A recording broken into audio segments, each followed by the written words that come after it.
you already know what needs to be built. But with today's technology, now you can show it. The best product vision I have ever seen actually came from an HR director who couldn't even code. But she figured out a way to show developers exactly what she was looking for. Now, I've seen this pattern across more than 300 companies that I've worked with over the last 6 years. And it's this gap between business vision and technical execution. It's not a skill problem. It's a communication problem.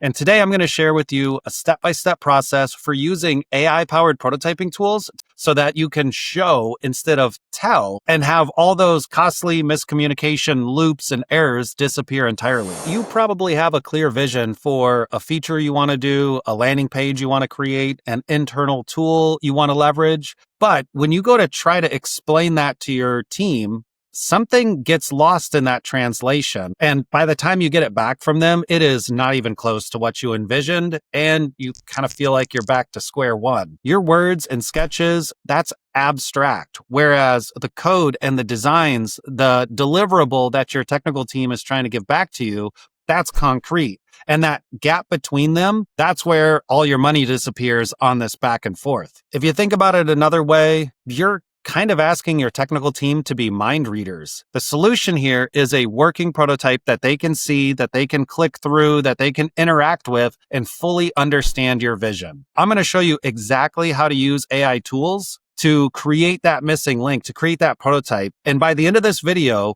you'll understand how to hand your developers something they can actually build from. The pattern is always the same. Non-technical visionaries can now show instead of tell to get dramatic and better results. And the AI-powered tools that are available now makes this possible for anybody. You don't need to be a developer. You don't even need to understand a lick of code. You just need to be able to prompt the AI and let it do its job so that you can focus on exactly what you want it to look like. How do you actually do this? Well, let me walk you through the exact process step by step. I'm going to use Google Gemini, and this is in AI Studio. So you can see up here, aistudio.google.com.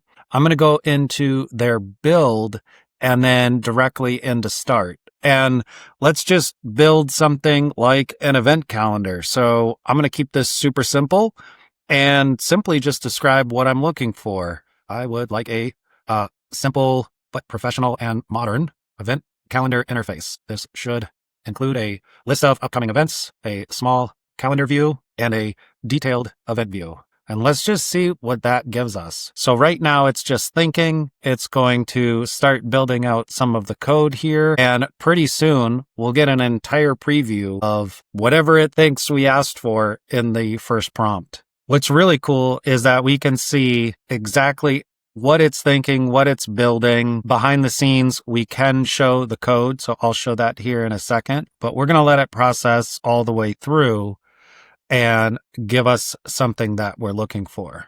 I'm going to go ahead and pause this while it's building it out. Okay, so this gave us a pretty solid interface from a really crappy prompt. But this is what we're talking about. So now we can look at this and go, interesting. You know what I forgot to tell it is this is for a B2B case. So we're going to have our own events. So let me clarify. I'm going to continue just to iterate with the AI on the things that I would like it to do until I get to a point where I see this is exactly how I want it to be. Now, the first one, it ran for 1.5 minutes. That's all it took to build this entire thing. While this is thinking, let me show you the code. So this structured a whole app out. We have all the code behind here that's powering this, which means we could go in and actually edit this if we cared enough to know what all this meant. But this also means that when we're looking at the preview, it's giving us the ability to do all the interactions as if this was a real website. It is a real website. I'm going to pause again while it's creating this. Okay, so it gave us some additional feedback. It says to adapt the application for a B2B business managing cohorts, webinars, and workshops, I'll make the following updates. So it thought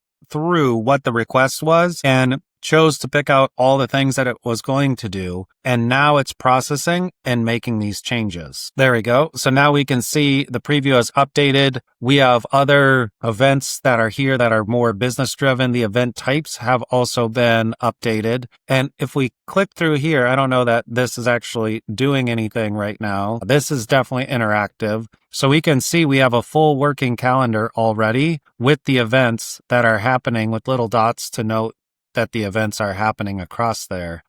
The event types doesn't seem to actually be filtering, so that's one thing that I'll ask. But from here, I'm just going to iterate a few times with the AI and have it continue to refine this so that I can get it exactly how I want. All right, now we're starting to get some previews in here. You can see it already added automation. We have links to join the virtual event. This is pretty cool. Let's add some pricing so that actually we don't need the pricing here.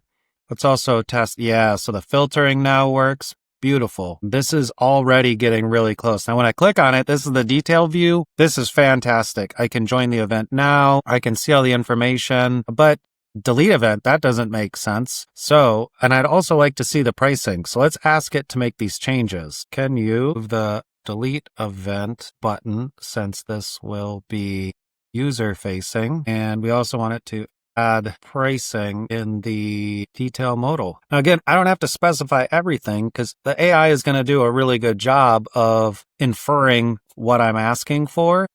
It's going to, I can lean heavier on it just trying to understand what I'm saying and getting a quick response rather than spending all my time prompting.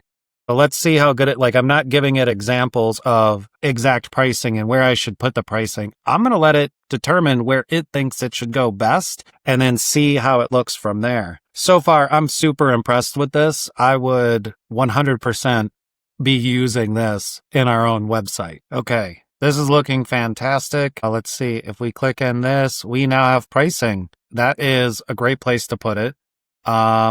So it gives us an example of free, gives us an example of $2,500 per seat. We can see here, we even have an example of what it looks like when it doesn't have an image. So other ways that I could improve this would be telling it to maybe make this wider. So even if there's not an image, it's still aligned here. I would want to look at something like that. Of course, we could also, this search is real time. So the search works. That doesn't have a menu. I would probably remove this completely and just focus on this as a kind of client-facing or user-facing interface. So at this stage, I have an app that I could share right here, copy this URL and send that to my web development team and say, this is the type of solution that I'd like to put on our website. They could use the code if they wanted to, but depending on what your website's built in, they might not use this code. But the main point here is that it's interactive. This works. This is everything that I would want to include. And I can have a quick meeting with my team to say, hey, this is what we're looking to build. Let me answer any questions. This is going to get you so much further ahead than just saying, hey, can we do an event calendar on our website? So to make your life a lot easier, I've created an AI prototyping toolkit with a bunch of prompt templates, the handoff checklist for your development team, examples, and that list of AI tools that I have found work really well. This is going to give you that repeatable 4-step framework for turning your vision into working prototypes, and you don't even have to write a single line of code.